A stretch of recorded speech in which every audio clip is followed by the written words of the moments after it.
सौरभ, मुस्कान और साहिल, ये नाम आज हर किसी के ज़बान में है।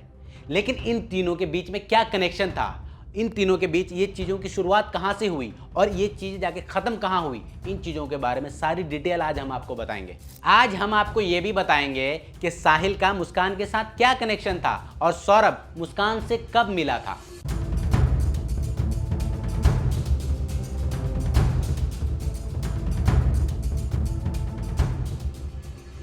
दोस्तों, हम आपको बता दें कि सौरभ के बहुत ही करीबी दोस्त सचिन, जिन्होंने बताया कि सौरभ और मुस्कान पहली बार एक ट्रेन में मिले।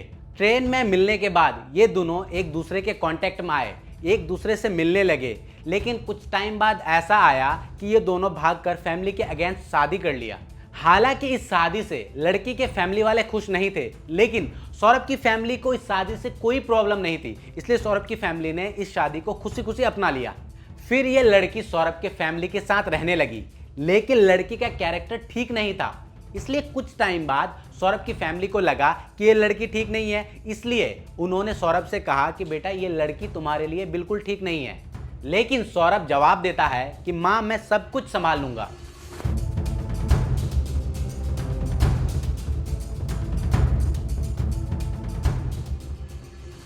दोस्तों, हम आपकी जानकारी के लिए आपको बता दें कि ये लड़की ऐसी थी जिसे हर दिन नए कपड़े पहनने का शौक था, हर दिन नई जगह घूमने का शौक था, इसे एक्ट्रेस बनने का शौक था और ये चीज़ों की वजह से ये सौरभ की फैमिली के साथ एडजस्ट नहीं कर पाई और ये लड़की सौरभ को लेकर उसकी फैमिली से अलग रहने लगी।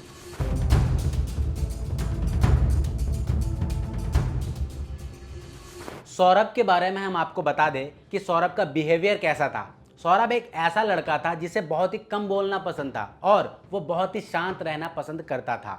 लेकिन सौरभ जानता था कि उसकी बीवी बहुत ही ज़्यादा खर्चीली है और वो ये भी जानता था कि वो मेरठ में रह करके 10 या 15 हज़ार से ज़्यादा की जॉब नहीं कर सकता। इसलिए उन्होंने डिसाइड किया कि वो लंदन जाएगा और जॉब करेगा, उसके बाद वो अपनी बीवी के खर्चे पूरे करेगा। हालांकि सौरभ अपनी बीवी को खुश रखने के लिए हर मुमकिन कोशिश करता रहा। दोस्तों, हमने आपको पहले ही बता दिया है कि ये लड़की कैरेक्टर लूज थी। हालांकि कुछ लोगों का ये भी कहना है कि मुस्कान ने सिर्फ और सिर्फ सौरभ से इसलिए शादी की थी ताकि सौरभ मुस्कान का खर्चा उठा सके। और इसी खर्चे को उठाने के लिए जब सौरभ 2 साल के लिए लंदन गया तो इस बीच मुस्कान की मुलाकात होती है साहिल से, जो कि उसका क्लास फ्रेंड भी था।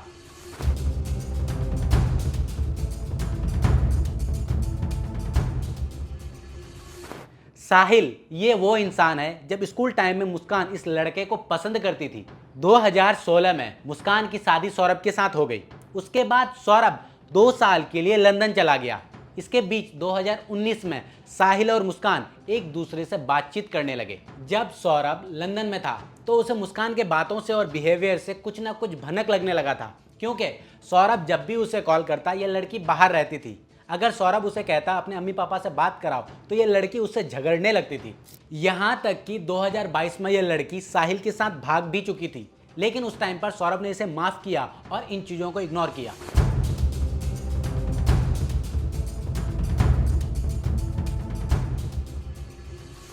सौरभ लंदन से हर महीने पैसे भेजता था और यहाँ पर ये दोनों अय्याशी और नशे करता था।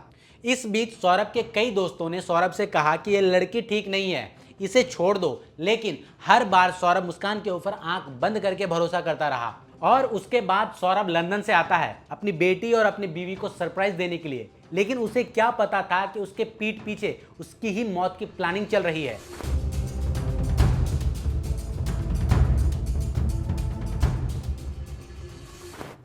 इसके बाद आप लोगों को तो पता ही है कि सौरभ के साथ क्या हुआ, क्योंकि जब पहली बार सौरभ को मारने की कोशिश की गई तो ये लोग अपने मिशन में नाकामयाब हुए।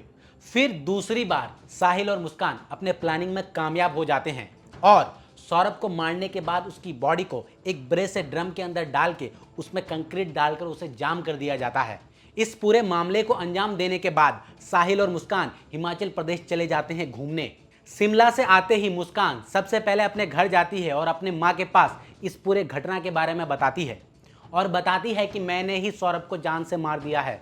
ये तो रही पूरी कहानी, लेकिन अब मुस्कान के माँ बाप या सौरभ के माँ बाप क्या बोल रहे हैं ये भी सुनिए। साहिल और मुस्कान के लिए किस तरीके की सजा की मांग करते हैं? फांसी की सजा होनी चाहिए जी मेरी बेटी को तो। हाँ, अगर वीडियो आप लोग यहाँ तक देख चुके हो तो आप लोगों को समझ में आ ही चुका है कि क्या क्या हुआ है। हाँ, अगर वीडियो आप लोगों को अच्छा लगा है तो वीडियो को लाइक कीजिए, चैनल को सब्सक्राइब कीजिए और इस मामले से जुड़ी कई बातें और भी हम आपको आगे बताएंगे।